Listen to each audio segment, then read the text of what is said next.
What's up, everyone? It's day 14 of phase 1 of the Live Hard program. I just did my third workout of the day. I just finished doing a 45-minute outdoor workout. Today I went to the local track and I tweaked something in my lower back whenever I was running. I was trying to run the straights and walk around the curved parts. So run 100 yards, walk 100 yards, back and forth like that. It's good interval training. I tweaked something in my lower back, so I wasn't able to run as hard as I could. I still tried to do as fast as I could run, but I didn't go as far as I wanted to go. I went like 2.6 miles, so it's further than whenever I'm with my backpack, walking with my weights, but kind of disappointed in that.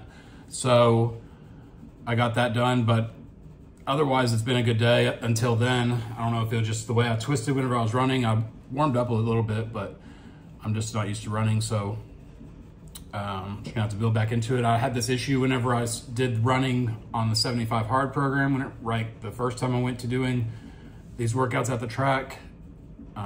Same thing. It's like I just twisted or something. I need to roll it out a little bit more. My lower back has been stiff the last few days and sore and tight, and probably didn't really help it. I was trying to just get some more mobility and some movement into it and stretch and everything, but I don't know. I did legs earlier today, and I don't know if that helped make it worse. But otherwise, I woke up this morning at about 8 a.m. I did my normal hydration with Celtic sea salt and first Phorm essential amino acid and branch chain amino acid blend. Did my hour on the treadmill. I switched to a treadmill, so I've been using the treadmill still. After that, I took a protein shake, then did my cold shower. Finished that. Same thing, my hot water heater's messed up. Somebody's supposed to look at it tomorrow, or I think Tuesday actually. Today's Sunday, January 28, 2024. But somebody's supposed to look on that, but really it doesn't really matter to me. I'm taking cold showers, so this is literally forcing me to have to only take a cold shower. Like I can't accidentally have it on warm at all, because there is no warm. I have a tankless hot water heater, so there's no leftovers. It's just heats it on the go, and there's no heat, so something's messed up.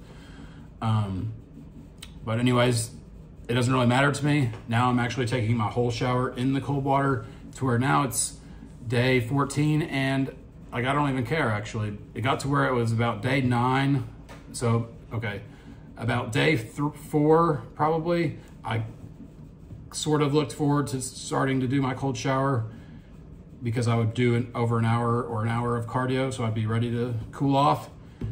About day 4, I started to look forward to it. It took about till day 9 till I was able to finish the full 5 minutes without looking at my stopwatch.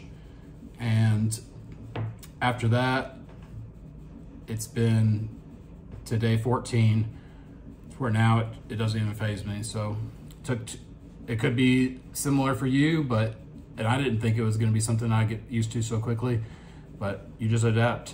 And even now that I don't even have the hot water to come out, it's like not even that big of a deal. Like I don't even care. So I'm still going to get it fixed just to have it, because you need hot water to wash, your dishes and your clothes and stuff. So I need to have it, but I mean, it's just me using the cold, so it doesn't really matter right now. But I haven't had any problems with sticking to the diet today. I expected to be probably craving something by now, but today's been fine. I went and did legs around probably noon today. I did that for about an hour and a half. I did 20 minutes of the Stairmaster there. Then I went and picked up Mackenzie. I had her come over to my house and we cleaned my house. Then whenever I took her home a little bit ago, that's when I went to the track to do my outdoor workout. Got that over with. Felt good outside. I was wearing shorts. What the temperature right now is like 52 here. It was calm. It felt good. Kind of warm in this jacket actually, so ready to get it off of me.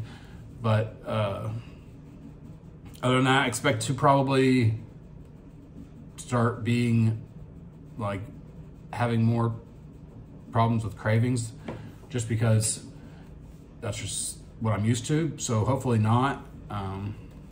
The main thing that I was going to talk about is how whenever you have a diet, you need to eat specifically what your diet says.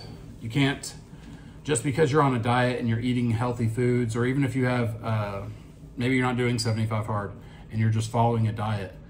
Well, I mean, I've done it a lot of times. Just because, let's say you have 6 ounces of chicken for one of your meals, your dinner, your last meal, right? And it's, 3 hours before bed. And right before bed, you're hungry again. So you go and you eat some more chicken, thinking it's chicken, it's not gonna hurt you like it would if it was cookies and cereal or whatever. But that's completely false. Taking in those calories that are above your daily limit, which are part of your diet, you have a restricted diet, you have a specific amount of calories you're supposed to intake and a certain amount of macros that you're supposed to hit each day. If you go over that, that's putting you out of your caloric deficit. So you're therefore going to not lose the weight that you're trying to lose.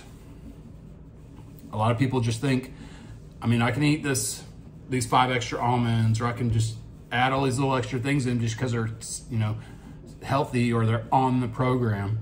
You can't add more to what you're supposed to have. You have if your diet is designed for you specifically to lose weight, you need to follow it exactly.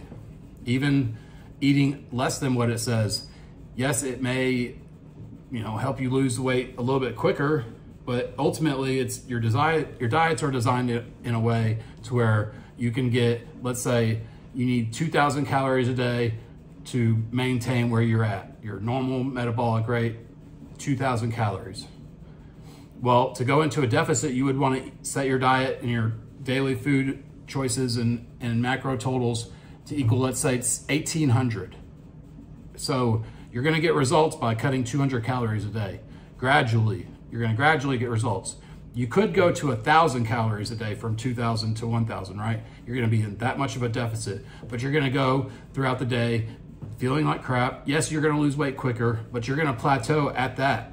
And then what are you going to do? You can't really go below 1,000 calories, and even if you did, you're going to have to keep cutting down so low. So the better idea is to gradually come down, make progress, reassess, change the diet, reassess, go to 1,600 calories, go to 1,400 calories, do some type of carb cycling. There's different things you can do to imitate taking in less calories while also still getting the full nutrition that you need. Because when you start going below, so many calories, like probably below 1,200 calories, it's going to be really hard to make sure that you're focused on getting in the micronutrients and all the vitamins and minerals that your body needs just to be normal.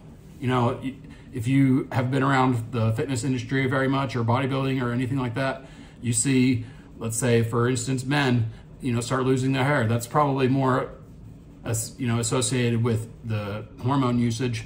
But whenever it comes to women dieting and like the bikini competitors and the women that get really, really lean, a lot of them have issues with their hair falling out. And that's because they're not getting in the nutrients that they need from the diet that they're eating. And a lot of that is overlooked just because if you're only eating, 3 ounces of fish and 3 pieces of asparagus in a meal, you're likely going to be short on a bunch of things. And unless you're supplementing those things, getting those in, other than in your foods, you're going to be deficient. Your hormones are going to be thrown out of whack. So the best possible scenario is to make slow, gradual progress, keep getting consistent, new low weigh-ins or new before and after pictures, because you don't necessarily only have to go off the scale. You need to know how much weight you're losing and how much muscle mass you're gaining at the same time. So you could be losing fat off your total weight, but also gain, a pound of muscle. So if you lost 2 pounds of fat and gained a pound of muscle, the scale is really only going to say that you lost a pound, but you really, it's not the same. You actually lost 2 pounds of fat, but you added to a pound of muscle. So the things start changing up. But the whole thing that you need to recognize is, if you're new to a diet or if you're new to following a diet and sticking to a program, is that you, especially on 75 hard or on the phase 1, 2, or 3, if you're following a diet, you need to follow the diet exactly how it says. You can't start adding things. You can't take things away, even you're not supposed to take things away. You're supposed to do it specifically the way it was designed for you, the way that you committed to it when you started day one. And the way it is if you don't, you got to start over. So just keep that in mind, even if you're not doing a program like this where you have to start over if you fail and you just are having cravings. It's just, that's normal. If your meals are set up a certain way, you need to just focus on making them the same, cooking them the same way every single time. Have the same thing planned. Be on top of your game. Don't leave yourself, vulnerable to having to either fall victim of getting some type of unhealthy food choice or being left stranded without anything to even choose and not eating. I mean, that's another option. I would say that's not recommended either. You need to get your meals in. The point of following a diet is the following the diet part. It's not don't eat and that counts as following a diet. You need to be, it's part of creating a strict, regimented system throughout your life. This isn't just because you're doing a program or following a diet. This is linking to the rest of your life, how you're going to be disciplined in all areas of life. So just keep that in mind. Focus on what you're supposed to be eating only. Don't be adding stuff and don't be taking stuff away. And just know that yes, adding an extra protein shake is going to throw off your daily calories, and you're going to end up stalling out or not losing the weight that you should be. Just because it's a protein shake doesn't mean it's healthy. Just because it's a chicken breast doesn't mean it's healthy. I'd say you could probably eat a lot of lettuce, but I mean, you don't really want to do that. So just stick to what you got to do. It's worth it. Build the mental toughness by going through it and doing hard things, overcoming those cravings. Cravings only last like 20 minutes and then you're already on to thinking about something else. So let them play through and just know that they're going to go away. And on the other side, you're going to feel better by sticking to your plan and not falling for any, fake craving in your head. Just a scam in your head. So anyways, that's all I got for today. I'll be back tomorrow for day 15. Peace.